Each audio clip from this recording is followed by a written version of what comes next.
Իդեալ համակարգի խանութ սրահներից ձեռք բերեք կերամիկական սալիկների լայն տեսականուց ցանկացած սալիկ, իսկ սալիկին համապատասխան սոսին ստացեք ընդամենը 1 դրամով։ Մանրամասները idealsystem.am։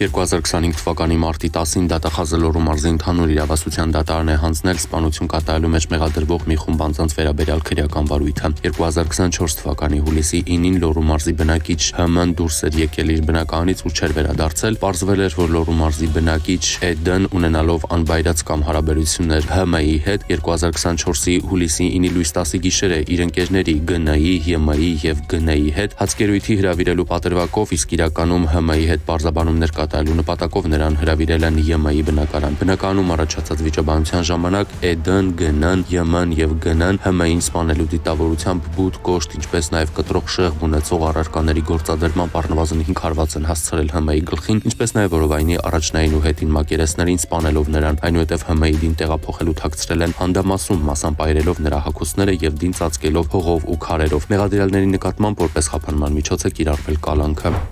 Երևանի առաջին ատյանի ընդհանուր իրավասության քրեական դատարանի փետրվարի 21-ի դատավճռով Նորայր Շախվերդյանը մեղավոր է ճանաչվել մարմնական վնասվածք պատճառելու համար նախապես պատրաստված կամ հարմարեցված առարկայի կամ միջոցի գործադրման անչափահասի առողջությանը ծանր վնաս պատճառելը հատկանիշներով ու դատապարտվել ազատազրկման 5 տարի ժամկետով։ Մարտի 13-ին Էրեբունու բաժնում հաղորդում է ստացվել քաղաքացուց, որը հայտնել է, որ 12-15-ից 13-15-ի հատվածում օգտվելով իր անուշադրությունից Տիտոգրադյան փողոցում իր Mercedes Magnus-ի մեքենայից գողացել են 220,000 դրամ։ Գողությունը կատարվել է Վիլնյուսի փողոցի 36-ամյա բնակչուհու կողմից։ Ժամը 16-ին Նախորենացի փողոցում հայտնաբերվել ու տարվել է բաժին։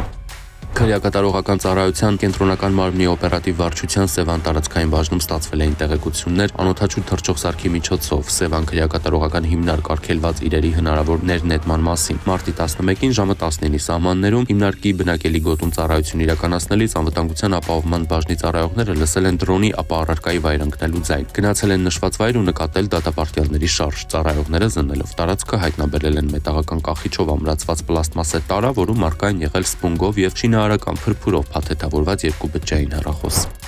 Մարտի 13-ին ահազանգ է ստացվել, որ Երևանի Խարբերդի ամառանոցների Անտարային փողոցում այրվում է խոտածածկույթ եւ տանտանիք ու կատուժած, Անտարային փողոցի մոտակա ձորակում այրվել է տանտանիքն ու խոտածածկույթը։ Հրշեջ փրկարարները տանը հարակից խոտածածկույթում հայտնաբերել են քաղաքացու այրված տի։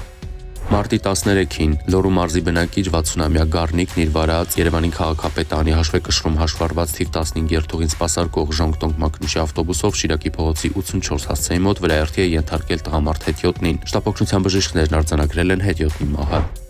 Մարտի 13-ին Երևան-Գյումրի ավտոճանապարհին բախվել են Hyundai Elantra Մակնիշի ավտոմեքենան եւ տուֆ քարով բեռնված զիլ բեռնատարի, ինչի հետևանքով քարերը թափվել են։ Մեկ հոգի տեղափոխվել է հիվանդանոց։ Քննիչները զննություն կատարելու ժամանակ ավտոմեքենայի սրահում հայտնաբերել են խոշոր չափի գումար, մի քանի ճամպրուկներ էլ, որտեղ նույնպես կար մեծ քանակի գումար տարբեր երկրների արժույթներով, հայտնաբերվել է բեռնախցիկում։ Ըստ տեղեկությունների մահացածը Գյումրիում տարադրամի փոխանակման կետի աշխատակից էր։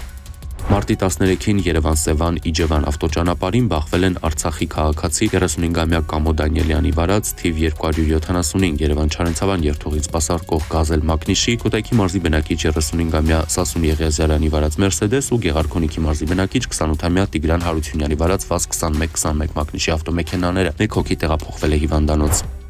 Ըստ ոստիկանության օպերատիվ հաղորդագրությունների ամփոփագրերի մարտի 13-ից 14-ը ոստիկանության ստորաբաժանումները բացահայտել են հանցագործության 123 դեպք, որոնցից 13-ը նախկինում կատարված, մասնավորապես թմրանյութի հայտնաբերման 18, տրանսպորտային միջոց վարելու իրավունք չունենալու 16, ֆիզիկական ներգործության, խարդախության 11-ական, մարմնական վնասվածք պատճառելու 10, հոգեկան ներգործության, անձնական ունեցվածքի գողության հնգական, զենգզինամթերքի առգրավման, կեղծ փաստաթղթի հնգական, ծառերը թփերն ապօրինի հատելու, սառըզենքի հայտնաբերման 3-ական, դրամանենգության, թմրանյութի իրացման, խուլիգանության 2-ական, մարդու առևանգման, հետամտելու, բժշկական գաղտնիքը հրապարակելու, բնակարանի անձեռնմխելիությունը խախտելու, գրավառուին վնաս պատճառելու 1-ական դեպք է բացահայտվել։ Հայտնաբերվել է 2 հետախուզվող կամավոր ներկայացել 2-ը, գրանցվել է զենգզինամթերքի հանձնման 3 դեպք։ Անցած 1 օրվա ընթացքում հանրապետությունում արձանագրվել է ճանապարհատրանսպորտային 9 պատահար, 1 մարդ զոհվել է, 11-ը ստացել տարբեր աստիճանի մարմնական վնասվածքներ։